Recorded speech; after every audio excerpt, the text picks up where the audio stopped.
Hello, and welcome to Inside Boxing's Throwdown. I'm Aurelio Martinez, Stephen Johnson, and in this segment, our second segment, Steve, we're going to talk about this upcoming fight. Okay, more heavyweights. Heavyweight division starting to get a little exciting. I mean, it's just a couple of fighters, but at least there's some excitement coming into the division. And I'm talking about Deontay Wilder, and he's going to have his rematch with Wilder Vs Stiverne. You know, now beware. Beware. I'm telling you what. You know, I'm kind of looking forward to that because a good comparison is we all just saw Joshua fight Takam this past weekend, and the comparisons as far as size and stuff. We got a 6'7" person fighting a guy that's 6'1". Okay, 6'2". He might be 5'11". Yeah, but on paper it's basically the same thing with Stiverne and Wilder. So that's going to be interesting because now we're looking at a head-on collision that has to happen between Wilder and Joshua. I mean, not so quick, Kimasabi. You just hold on for a minute because Anthony Joshua and Takam, that was a fight. That was 20 days notice he took that fight. This was Vs Stiverne and Joshua. I mean, and Wilder. This is a rematch. This is a rematch. Okay, and your boy Deontay Wilder is on record of saying if Vs Stiverne beats him, he's retiring. And there's there's not much of talk. Well, there's nothing wrong with that because number one, they've already fought. Okay, so you're not going to see a lot of changes in styles. Okay, obviously they fight. I mean, Wilder knows what to expect, as Stiverne knows what to expect. Now, Stiverne probably figures he needs to be in a little better shape and he has to go at it. But I'm going to tell you, rematches usually turn out the same way, but just worse, in a more positive manner, a defining manner. Okay, so I don't look anything to start, but I will give credit to Stiverne in the first fight. You realize that he, if I'm not mistaken, he is the first one to take Deontay Wilder to the distance. Yeah, okay? He's the only one. The only one. So I mean, that has something to say. So what's Deontay going to do? You always got the possibility of him getting stupid and wanting to put Stiverne out early and make a mistake. Now, fighters do that. Let me tell you, I don't think that happened for one reason. Since their fight, Stiverne and Wilder won, Stiverne has had one fight. Didn't look impressive again in that fight that he had. So unless he's done a complete turnaround and got his butt back in the gym and got rededicated and comes back, I don't think that he'll be able to hang. I think for all the talk that Deontay Wilder's been doing, he has to win impressively. He really does. Because don't forget, Radio, don't forget this. In the mix right now, in all the heavyweight talk, we have Dylan White. Don't forget Dominic Brazil. He's still, and Ortiz. Ortiz, for this blood test, there's a whole lot of controversy about it. He's not out of the mix. But you still can't take away from his talent in the ring. That's why I say he's not out of the mix. That's why I'm saying he's right out of this. And I think not at all. If they're able to taint that WBC decision a little bit and allow him to fight, he goes ahead of that class. And I don't know. Yeah, I think so. And like we agreed on this is that Joshua or Wilder really don't want to see him. No. They really don't want to see him. He's a tough out.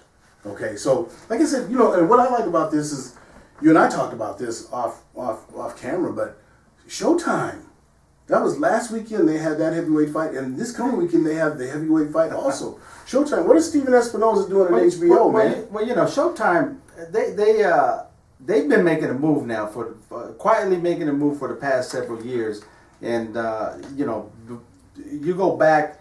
5 years ago or so, it was all HBO, HBO After Dark, this and that, but it was always the HBO fights. Now, Showtime has kind of pumped up their shoulders, loosened up the pocketbook, and they're doing some good things. And what I like about what we're seeing now on Showtime versus what we were seeing at HBO back in the past is now we're seeing competitive fights that really have you thinking of who's going to win and who's not going to win. Where back in the past, you had a popular fighter but you knew the outcome, so Right. you were just going to watch the fight because it was a good fight.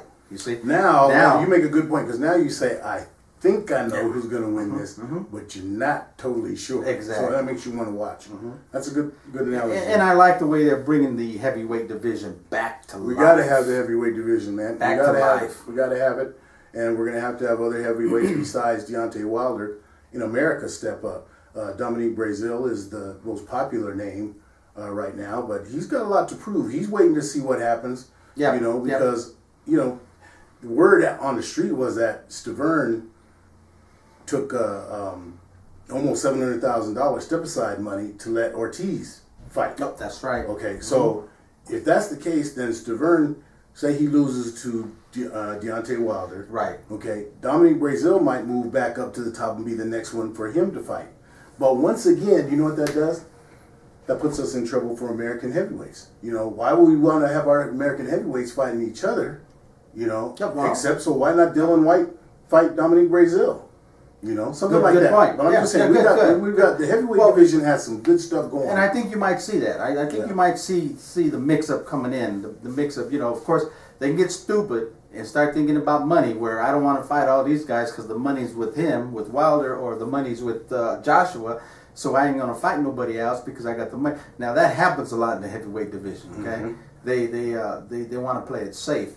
But bottom line is, if you play it safe, you might be out. And your boy, might be out. Not to hammer your boy Deontay Wilder, but I'm going to hammer a little more. He's the one that first said when Joshua beat Klitschko, he said, I'll go to the UK and fight him. Now he says, I have to have $10 million to go over there and fight him.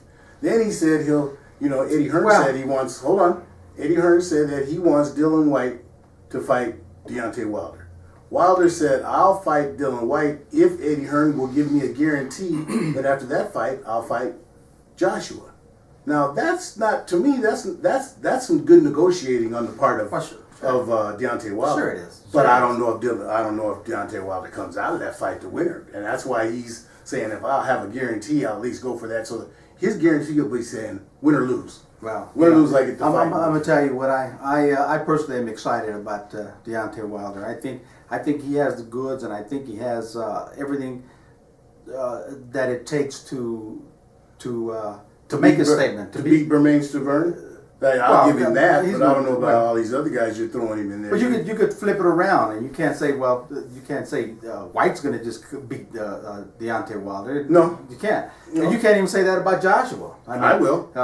Well, I know you will, but you also like hammering Hank Lundy too. See, so here we go, man. I thought we were starting. I thought our ties and everything today started on a new chapter. My fault. Of Inside Boxing. My fault. Okay. Man, this guy's got a memory like an elephant, man. He will not let things go. But anyway, bottom line is, all y'all see our point. We're getting excited over the heavyweight division, which has been asleep. It's been a dead horse out there in the desert somewhere. Someone trying to find it now, man. Dead horse in the desert. Yeah, so it's good news. It's really good news, and just as exciting, like I mentioned earlier, Showtime stepping up. HBO's laying down for whatever reason, and Showtime's stepping right up. Didn't we say that? Which fight is it that's going to be Premier Boxing Champions? Is that the? That's this one coming up. The Stiverne and okay, it's on Showtime. Yes, but it's Premier Boxing Champion on Showtime. So. Guess who stuck their head in there a little bit in all this? Al Heyman. I like Al Heyman. I like what he's doing. I said this before when he first came on the scene years ago, that what he's doing is great for boxing.